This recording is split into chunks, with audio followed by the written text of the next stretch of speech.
Syederalun Wakil Bupati Aceh Tenggara, Bukhari, pada Selasa 25 Mei 2022 meminta kepada pemerintah pusat agar menambah jadwal penerbangan Susi Air ke Banda Aceh.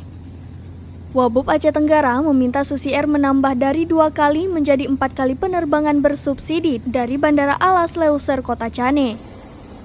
Selama ini, penerbangan Susi Air dari Banda Aceh ke Kota Cane dan sebaliknya setiap Selasa dan Jumat.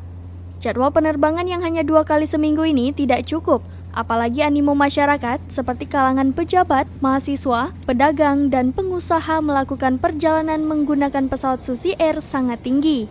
Rute penerbangan juga diminta tambah dari Kota Cane, Medan, Banda Aceh, dan sebaliknya Banda Aceh, Medan, Kota Cane.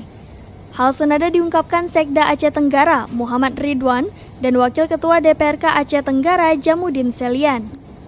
Menurut Sekda, di Aceh Tenggara merupakan daerah yang jauh menuju ibu kota provinsi Aceh, sehingga masyarakat sangat berharap pada penerbangan Susi Air dapat ditambah di Bandara Alas Leuser, Kota Cane.